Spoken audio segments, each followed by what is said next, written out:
Всем привет, всем здрасте, дорогие друзья, с вами Кисель. В этом видео мы с вами будем разговаривать касательно фарма материалов, но торгоидских. А обо всем подробнее далее. С вас, как всегда, лайк, подписочка, колокольчик, а с меня контент. И если хотите поддержать меня и контент, который выходит на канале, то все ссылочки в описании под видео, бусти и донатики. А вот теперь поехали.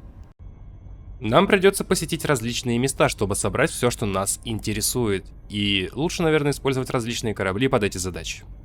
Так что давайте-ка начнем с самого легкого и будем постепенно двигаться к более сложному. Нам нужно будет с вами отправиться на наземную торговецкую базу. Лучше всего подходит, как по мне, Дельфи 5А. Ну, то есть система Дельфи, планета 5. И ее первый спутник. Нам сюда. А корабль? Да любой исследователь. Просто возьмите с собой ТРП. Вас будет интересовать вот эта вот штука. Отмечаться будет как Unknown Structure Scan у планеты Дельфи 5А. И садимся, собственно, в центр. И просто-напросто катаемся тут вокруг. Нам нужны торговецкие падальщики.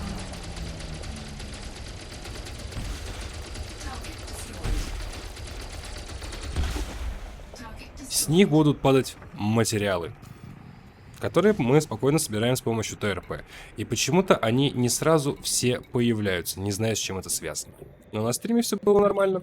Здесь у вас будет падать именно с падальщиков обломок сенсора, компоненты торговецкой техники, торговецкая органическая схема, торговецкий панцирь и торговецкая энергоячейка. И вот, как видите, сейчас они все появились. Возможно, какой-то лаг. Не знаю. Можно ездить по кругу и, собственно, собирать все это дело. А можно взять с собой торговецкий сенсор и заехать внутрь данного строения. Они там будут спавниться именно в коридорах. Не придется так много кататься вокруг. Но это уже как вам будет удобнее. Как по мне, этот вариант довольно неплох. Именно так я это дело и фармил давным-давно. Вон, пожалуйста. Плюс наземную торговецкую базу вы можете активировать. Что для этого нужно, где все это искать, есть отдельное видео на канале. Когда мы это дело активируем, мы получаем за это данные.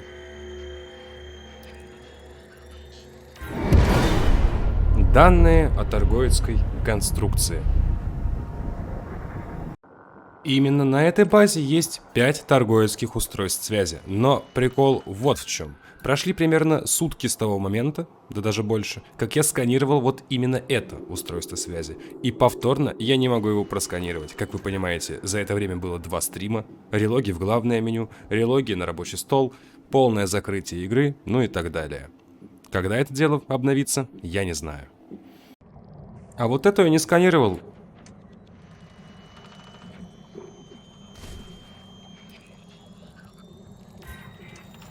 Данные о торговецкой конструкции, данные о структуре торговецкого объекта и данные об осадке торговецкого происхождения.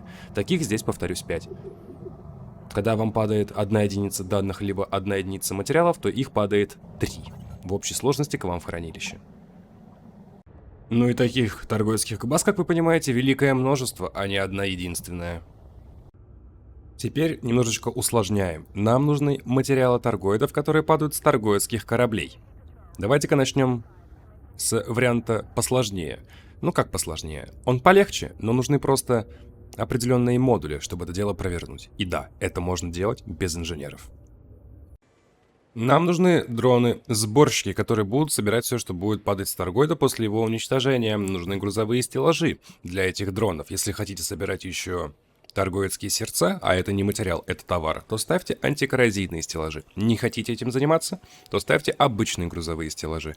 Плюс наборы для усиления модуля стражей тут не обязательны, потому что как бы мы ставим стабилизатор экспериментального вооружения, который позволяет нам ставить 6 орудий стражей. И в моем случае это 6 осколочных орудий стражей, которые позволяют инстакилить циклопа без каких-либо проблем. После чего, конечно же, ставим еще теплоотводные катапульты, чтобы не сгореть. И улучшенный ксеносканер, чтобы сканировать торгоиды, получать с этого дела данные. Летим на 5-й уровень нечеловеческого сигнала и надеемся, что там будет перехватчик, а не разведчики, потому что разведчики тоже могут заспавниться.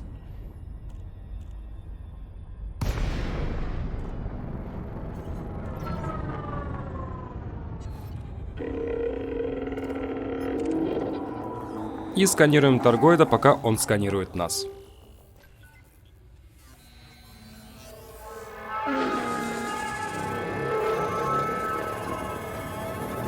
Сканирование завершено, но данные в этот момент не пришли. Теплоотводы начинаем.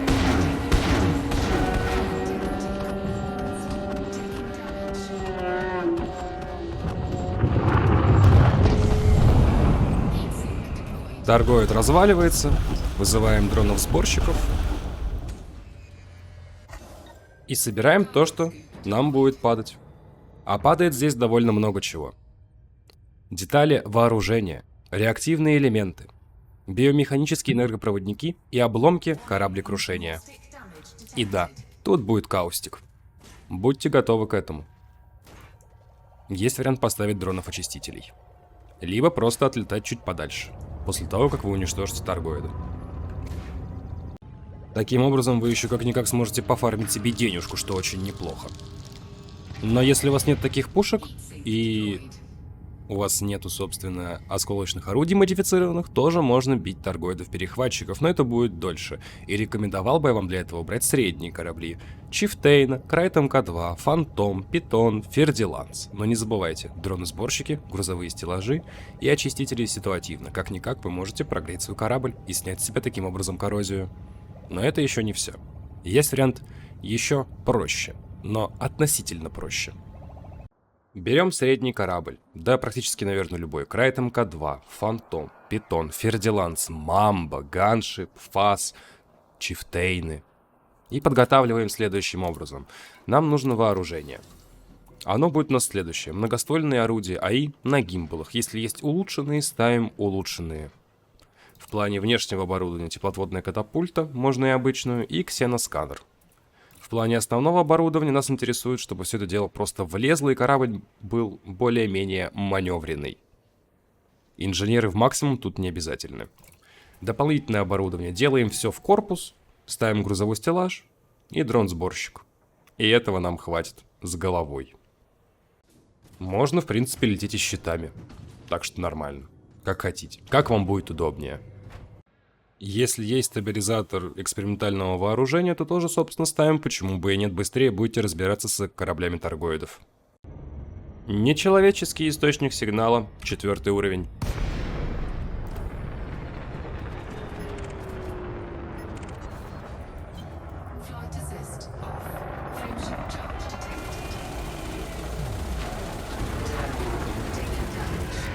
Один готов.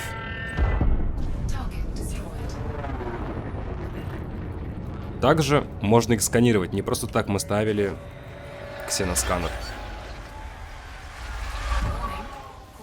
То, что коррозия прилетит, не страшно, мы можем прогреть корабль.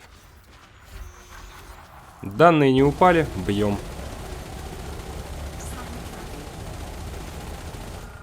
Выбираем следующего клиента. Также сканируем его.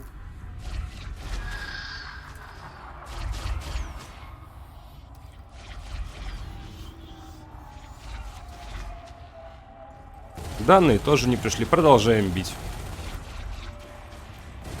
Коррозия на самом деле как бы и проблема, и как бы нет. Если у вас вооружение стражей, вы можете совершенно спокойно прогреться. Если у вас вооружение, как у меня, то будут проблемы, как вы можете заметить. Но, когда у вас летит ракета, просто вовремя среагируйте, а не как я. Просто не обратите на это внимания.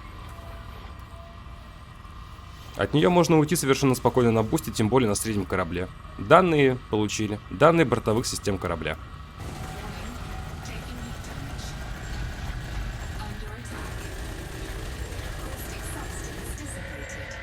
Ну все, коррозия пропала. Дальше спокойно разбираемся с ними.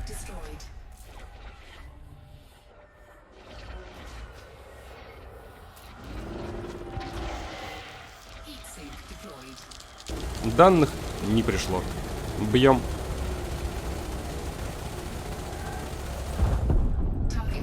Следующий. Если их не сканировать, то вы гораздо быстрее с ними разберетесь и быстрее гораздо соберете все материалы, которые с них падают. А падает то же самое, что с торгоидов-перехватчиков. И да, таким образом у вас прокачивается боевой ранг.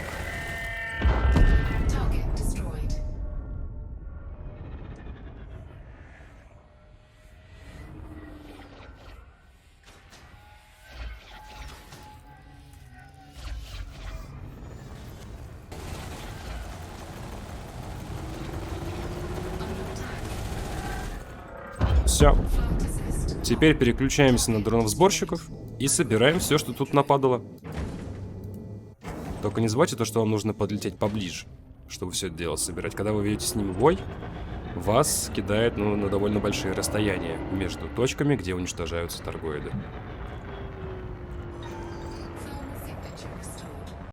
И сильно бой не затягивайте, потому что, видите, со временем ХП материалов оно падает. Примерно, не знаю, секунды 3, 5, 1%, что-то вроде этого.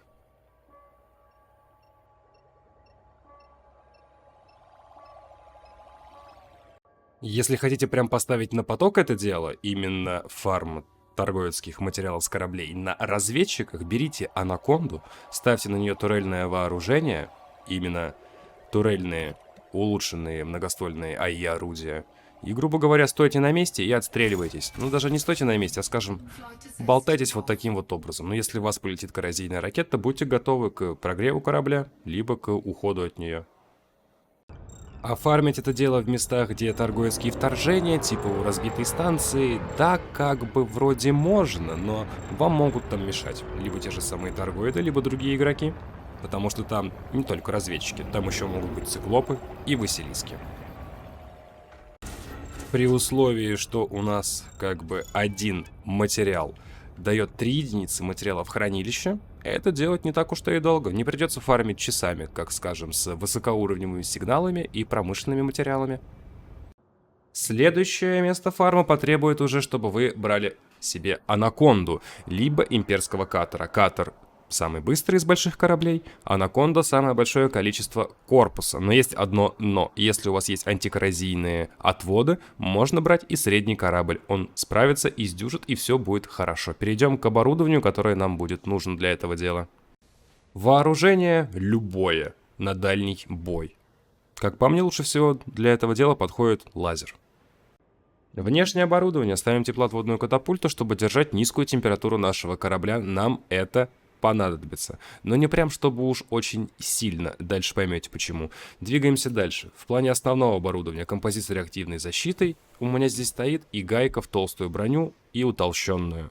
Силовая, чтобы все влезло. И желательно, чтобы это была бронированная силовая, либо еще с малым излучением, чтобы температура вашего корабля была еще ниже. Маневровые двигатели А-класса, чтобы корабль был маневренный.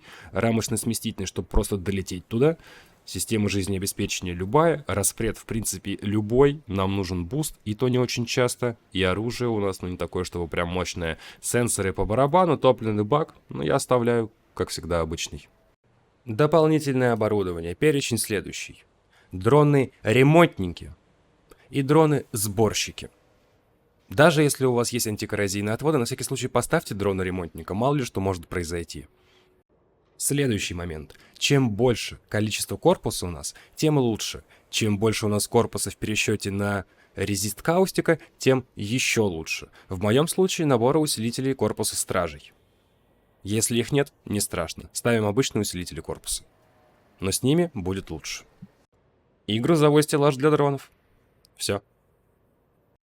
Отправляемся к любому торговецкому вихрю, которому вы хотите. Я бы рекомендовал бы Таранис. Там довольно небольшое расстояние от главной звезды, на которую вы прыгаете, до самого торговецкого вихря. И после 14-го обновления, когда торгоиды вас перехватывают, после перехвата вы получаете за это данные, что тоже является частью фарма. В самой системе с торговецким вихрем может быть 2, 3, а то и 4 торговецких перехвата. В этом плане, конечно, катер будет лучше из-за большой скорости. А если есть антикоррозийные отводы, то тот же самый Крайт Фантом покажет себя великолепно.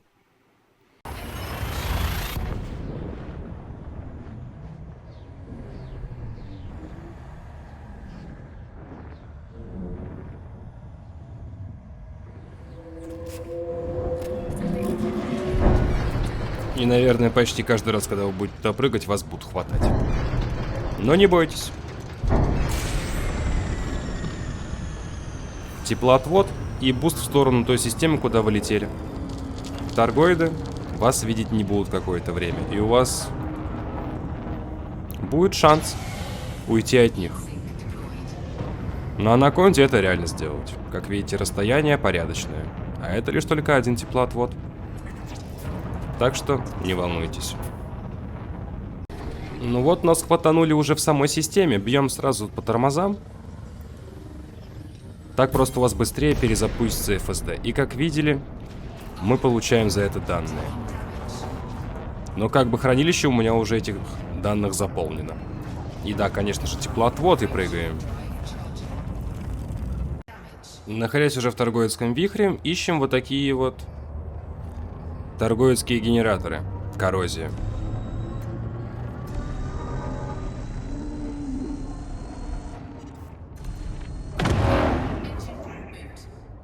Да, чуть-чуть откинет. Нам нужны материалы, которые падают с них. Разъедающие механизмы. Дроны-сборщики и поехали. И не забывайте про теплоотводы, потому что эти засранцы подкрадываются незаметно и могут бабахнуть по вам. И вам это, поверьте, очень как сильно не понравится. Таким образом, все это дело мы собираем. Больше ничего с этих кристаллов вроде как не падает. Ну, с торговецких генераторов, прошу прощения.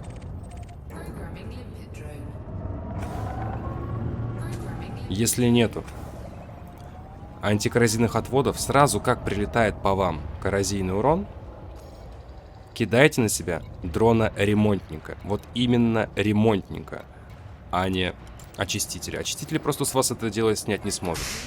А ремонтник будет постепенно вас ремонтировать. Таким образом, вы проживете гораздо дольше. И плюс материалы имеют отдельное хранилище. Не как товары и грузы. Если даже ваш корабль уничтожится, все, что вы собрали, будет у вас. Также здесь появляются едкие осколки. Появляются совершенно рандомным образом. В различных местах. И к ним нужно будет подлетать на довольно большое расстояние, но их также спокойно смогут собирать дроны-сборщики. Как видите. Ну и, конечно же, пофармим еще здесь данные. Летим в самый центр этой штуковины. Когда она нас будет выкидывать отталкивающей волной, мы будем получать за это дело данные. И лететь довольно долго придется, она не прям чтобы близко находится. И да, ваш корабль будет болтать, но к этому вы вскоре привыкнете.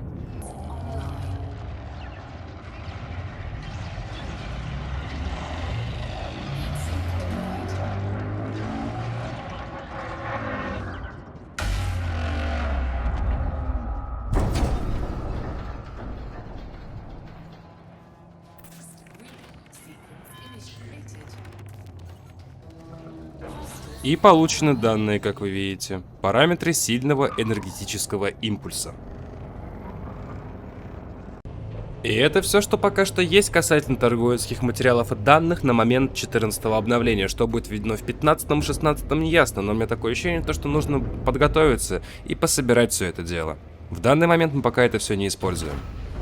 Ну как не используем? Для новых антикоррозийных отводов такие материалы уже нужны. И касательно этого отснято отдельное видео, конечно же.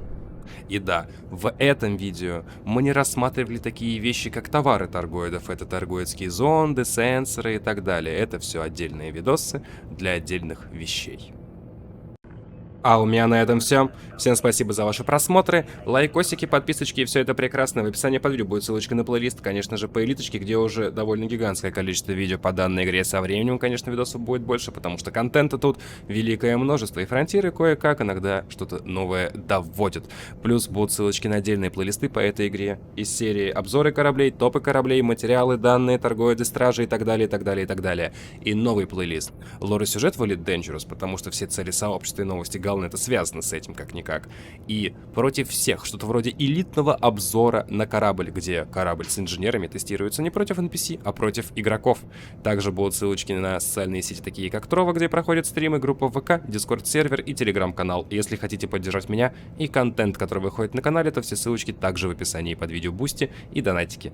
А на этом давайте прощаться. С вами был Кисель, всем до встречи и пока-пока. Увидимся с вами завтра, ну или сегодня на стриме, если он будет. До встречи!